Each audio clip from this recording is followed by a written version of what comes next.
नमस्कार, राम राम, दुआ सलाम, सत श्री अकाल। कैसे हो सभी? उम्मीद करते हैं आप सभी बहुत अच्छे हैं। स्वागत है आप सभी का आज के इस लेक्चर 4 में। लेक्चर 4 में हमारा जो टॉपिक होगा वो होगा कुछ चुने हुए रूपांतरण गुणांक।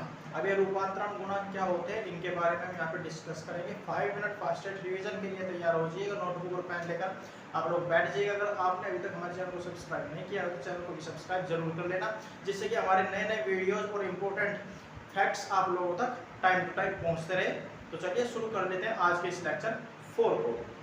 5 मिनट फास्टेस्ट रिवीजन में हमारा जो आज का टॉपिक है वो है कुछ चुने हुए रूपांतरण गुणांक। अब देखिए हमने यहाँ पे क्या क्या लिखा हुआ, ये आपने कहीं ना कहीं पढ़े होंगे, बट कहीं ना कहीं आप इनको भूल चुके होंगे, क्योंकि हम वही चीज अक्सर याद रखते हैं जो हमारा डेली रूटीन में होता है। ये कुछ छोटे छोटे पॉइंट्स हैं जो आपको कंफ्यूज कर देते हैं।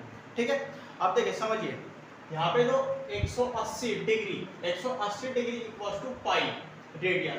180 को आप क्या लिख सकते हो, पाई लिख सकते हो। पाई का मान कितना होता है, 180 डिग्री होता है। अब रेडियन इक्वल्स टू 3.14 रेडियन। ये जो पाई है ना, इस पाई का मान कितना होता है, इसका मान होता है 3.14 रेडियन। ठीक है, क्योंकि पाई का मान भी आपको पता होना चाहिए। पाई का मान होता है 22/7। 22/7 से भी आप इसको प्राप्त कर सकते हो। इसके बाद बात करते हैं एक रेडियन।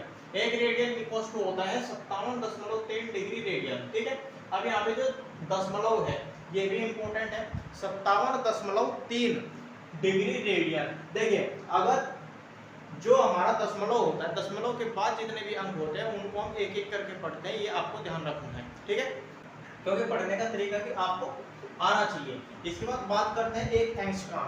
एक एंगस्ट्रॉम इक्वल्स टू, नोटेशन भी यहाँ पे दिया गया है, एंगस्ट्रॉम से हम इसको डिनोट करते हैं, इक्वल्स टू 10⁻⁻10 मीटर इक्वल ये होता है। एक एंगस्ट्रॉम इक्वल्स टू कितना होता है, 10⁻⁻10 मीटर। ठीक है, क्लियर। इसके बाद नेक्स्ट बढ़ते हैं। नेक्स्ट है हमारा एक माइक्रोन। एक माइक्रोन इक्वल्स टू होता है 10⁻⁶ मीटर।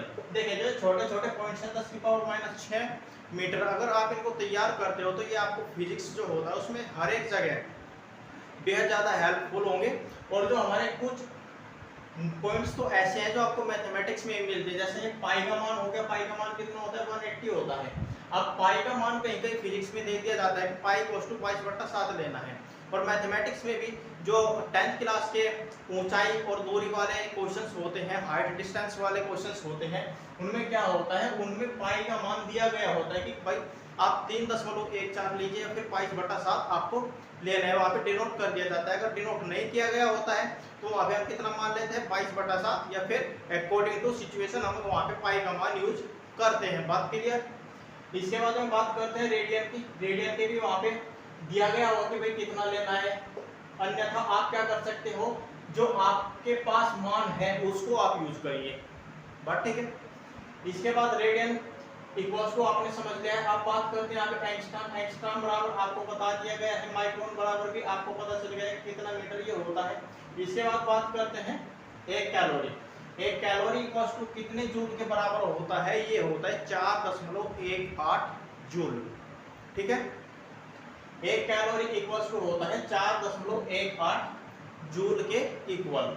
ये पॉइंट आपको क्लियर, जितना आप इनको बेसिक्स पॉइंट्स को अच्छे से क्लियर कर लोगे उतना ही आपका फिजिक्स बेहद इंपॉर्टेंट हो जाएगा। और जो कॉम्पिटिटिव एग्जाम्स चलते हैं उनमें भी कहीं ना कहीं शॉर्ट टर्म में, शॉर्ट पॉइंट में पूछ लिए जाते हैं, क्योंकि जितना आपको शॉर्ट पॉइंट्स याद होगा उतना ही आप न्यूमेरिकल जल्दी सोल्व कर पाओगे।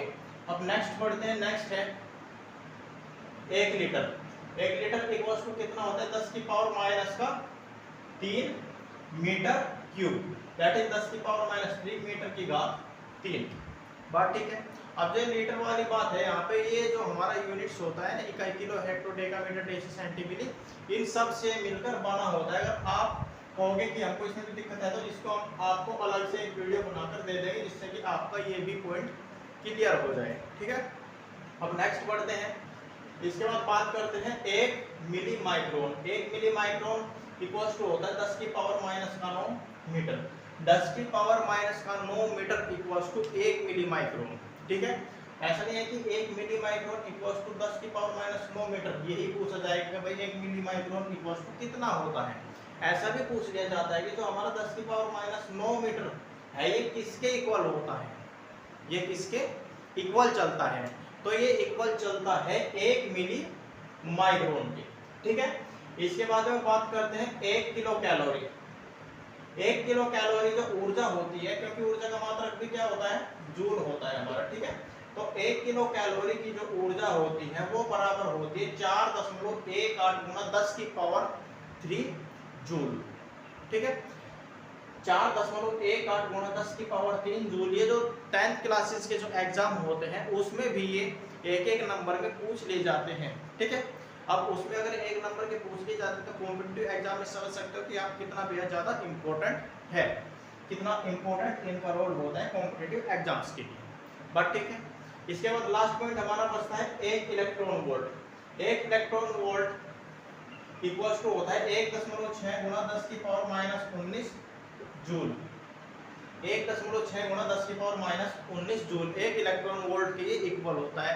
या फिर आपसे अगर ये पूछ लिया जाए कि 1.6 गुना 10 की पावर माइनस 19 जूल किसके इक्वल होता है, तो ये होता है 1 इलेक्ट्रॉन वोल्ट के इक्वल। बात ठीक है, अगर कहीं आपको कोई दिक्कत आती है तो आप उसको कमेंट बॉक्स में पूछ सकते हो। तो बेटा 5 मिनट फास्टेड रिवीजन के लिए आज का हमारा लेक्चर 4 होता है कंप्लीट। मिलते हैं फिर किसी नए लेक्चर में नए टॉपिक्स के साथ। तब तक आप इनको कवर कर लीजिए, अच्छे से याद कर लीजिए। और अगर आपने बाकी के लेक्चर्स नहीं देखे हैं तो आप उनको भी हमारे आई बटन से देख सकते हो। आप हमारे चैनल को सब्सक्राइब करके कंप्लीट लेक्चर्स की जो प्लेलिस्ट है उसको आप देख सकते हो। तो डियर फ्रेंड्स, आज की इस वीडियो में बस इतने। मिलते हैं फिर किसी नई वीडियो में, तब तक के लिए नमस्कार।